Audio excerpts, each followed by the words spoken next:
Today on the newscast, the Biden administration reaches a deal with the Iranian regime. Is the big one a new Iranian nuclear agreement coming soon? Get all the breaking details next.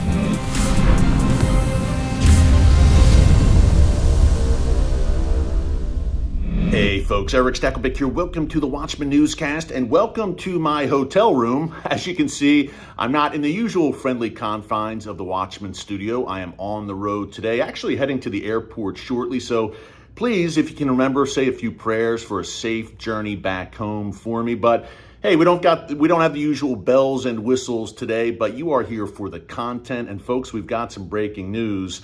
The Biden administration has reached a deal with the Iranian regime. Now, it is not a nuclear deal. Obviously, we've been warning for months now that that is coming, and it is probably coming very soon down the pike, perhaps in the wake of this prisoner exchange that the Biden administration has just agreed to with the Iranian regime. We've got all the breaking details, all the specifics for you, and the larger ramifications for the region, for Israel, for the United States, and for you. Before I get into it, just a quick reminder to subscribe to the Watchman News channel right here on YouTube and click the notification bell so you get alerts every time a new video is posted. When we have breaking news like this, we're trying to come to you first with the news you really, truly need to know for such a time as this, because the Middle East never sleeps, and that is why I'm coming to you with an update from my hotel room. So let's get into it. The Biden administration announced yesterday, Thursday, August 10th, it has reached a deal with the Iranian regime, a prisoner exchange, as I mentioned. Now, what this entails is that the Iranian regime has agreed, reportedly, to release 5 U.S. citizens who are being held right now on Iranian soil. They were being held in Iran's notorious, vicious, brutal Evin prison in Tehran. They have now reportedly been released to house arrest, and by next month, the anticipation is they will be freed altogether and free to return to the United States. This agreement with the Iranian regime is not final until these U.S. citizens actually set foot back on U.S. soil. Key point there, it could all unravel, we shall see. But in the meantime, prisoners released by the Iranian regime. On the flip side, the Biden administration has agreed to release up to $7 billion in frozen assets to the Iranian regime. Now, these assets are apparently in South Korea, but the bottom line is, not to get too in the weeds about where they are, but the bottom line is where they will end up is in the pockets of the Iranian regime. Again, it's estimated some $6 to $7 billion will be essentially rewarded to the Iranian regime. That's the big takeaway from this deal, in my view. It was negotiated indirectly in Oman, a third country. Remember, U.S. officials and Iranian officials never negotiate face-to-face. There's always an intermediary between them. The Iranian regime refuses to negotiate face-to-face with U.S. officials. And the sad thing is, folks, the Biden administration would love to be in the same room with the mullah's representatives and negotiate directly with Iranian diplomats and get hoodwinked face-to-face.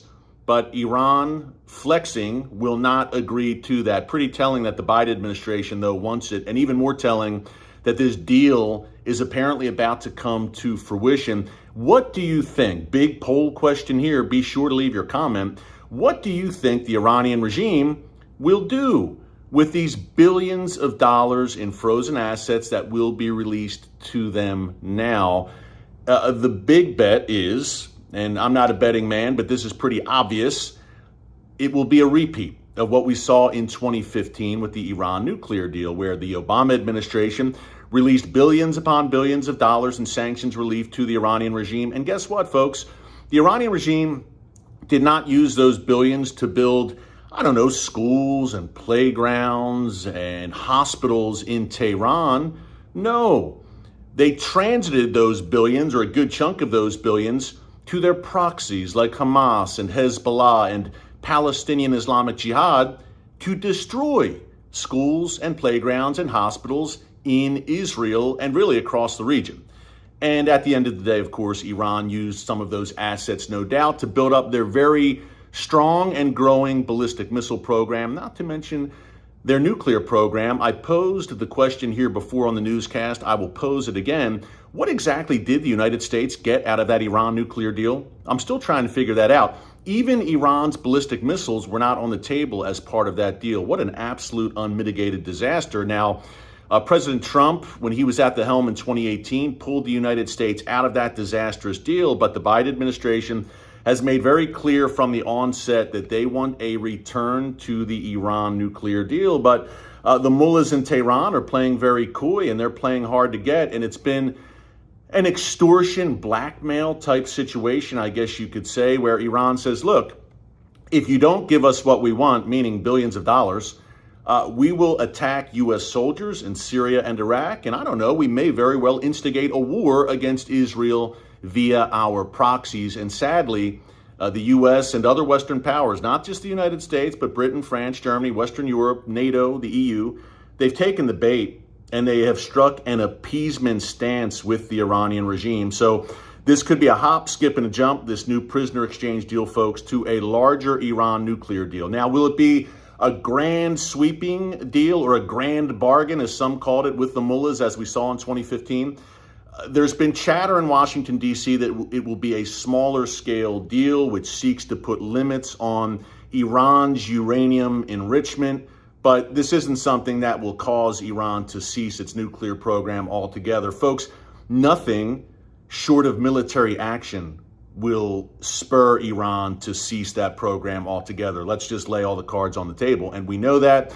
And we know it's probably a question not of if, but when Israel takes military action against Iran's nuclear facilities. Now, one quick point here, one more interesting nugget before we go in terms of backdrop to this deal. As we have reported here in the newscast in recent weeks, the United States is in the midst of a pretty major military buildup in the Persian Gulf region at Iran's doorstep right now, including a number of F-35 and F-16 fighter jets, some 3 U.S. destroyers traveling to the Gulf, as well as, and this is where it gets really interesting, up to 3,000 U.S. troops heading back to the Persian Gulf region. These troops will apparently, and this is being discussed at the Pentagon now and at the highest levels of Washington, D.C. among this administration, they will board commercial vessels. And it doesn't have to be a U.S. flagged ship. It can be from any country that requests essentially security from U.S. Marines and sailors. They will get it.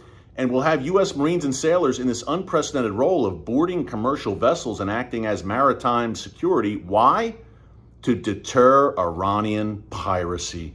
Folks, Iran, as we've reported here in the newscast many times, has taken a real delight in seizing commercial vessels, oil tankers, and the like on the seas of the Middle East. And the U.S. is attempting to send a strong message to Iran and deter Iran from doing that. So very interesting timing as we have that flexing of muscle by the Biden administration, although I've made clear I don't believe there's any real teeth behind those actions and behind those deployments. Nonetheless, at the same time, once again, showing the schizophrenic, bipolar Iran policy of this administration. At the same time, they're cutting a deal with Iran. So look, we're keeping a very close eye on all this, folks. If we have any new details coming, we will give you an update. And again, look for the newest incarnation of the Iran nuclear deal coming soon. How soon, we don't know, but surely the Biden administration would love to have a new Iran deal before the 2024 election. We're watching all of it very closely. Thanks so much for joining us here today on the Watchman Newscast. Until next time, God bless you. And remember, never hold your peace. Hey everyone, thanks for checking out the Watchman Newscast. Make sure you hit the subscribe button so you never miss an upload, and tap the bell icon so you're notified every time a new video is posted. And don't forget to share your thoughts, insights, and comments below. Thanks for watching. We'll see you back here tomorrow.